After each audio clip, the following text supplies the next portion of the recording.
This is the new feature added in the dashboard. It will help you to understand water is coming or not. This is the dashboard. Click on Force On. Now motor is at force on. Here you can see water is coming.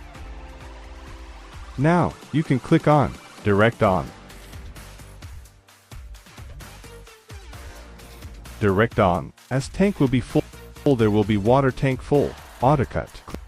Click on Off if water is not coming.